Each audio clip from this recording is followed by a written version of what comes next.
Hi there, Virgo. Thank you for joining me for your monthly forecast for January 2017. And I'd like to welcome you to the new year. It's a new year which begins with your ruling planet or guiding force, Mercury, in retrograde. And it's in retrograde in a very creative part of your scope, although it does briefly forge a great link with Venus, the planet of relating.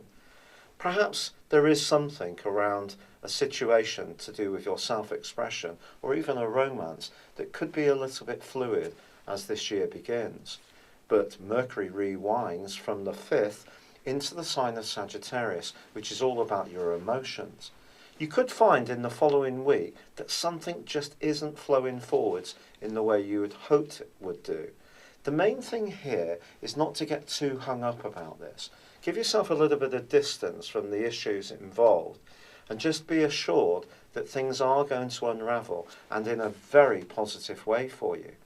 Because on the 3rd of this month, Venus, the planet of love and affection, moves into one of the most sensational areas of your horoscope.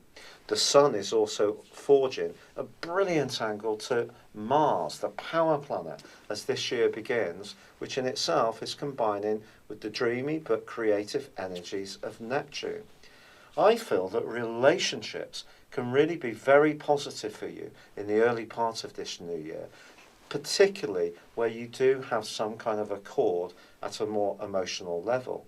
But perhaps it's around a family relationship or your domestic environment where you are going to have to retrace your steps.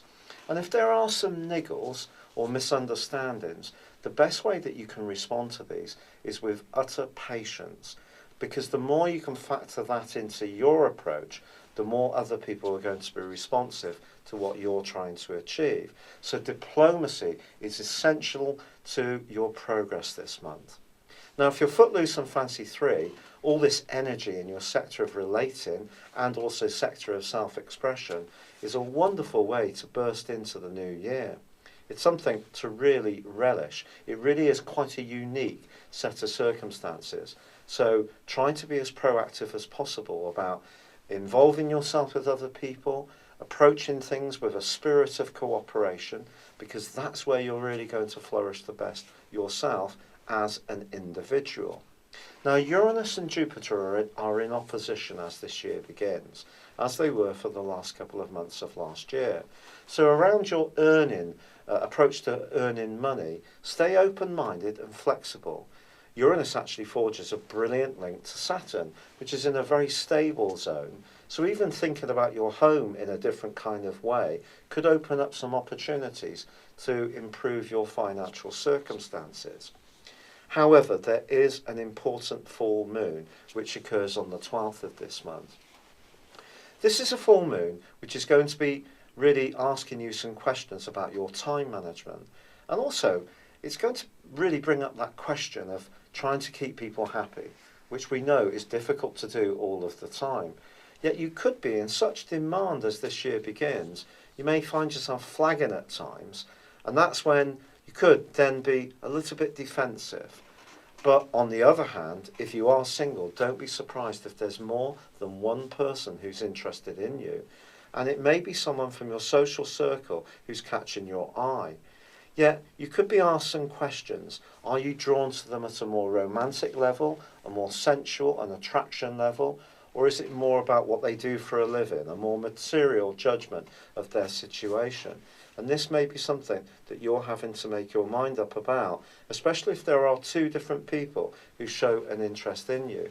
All you can really do is follow your gut instinct. That will guide you best of all.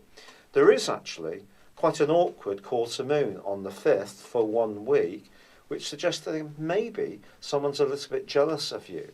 And not everybody is necessarily going to be absolutely delighted at any creative progress or talents that you're seeing come to the fore.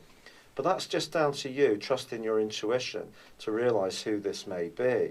But once the Sun moves on the 20th, the great ideas that I think you can generate as this year begins can see you converting them into something more lasting, more practical, And by the time of the new moon on the 28th and the move of Mars, you can really be getting ahead of steam up and wanting to see some solid results from any hard work that you've invested.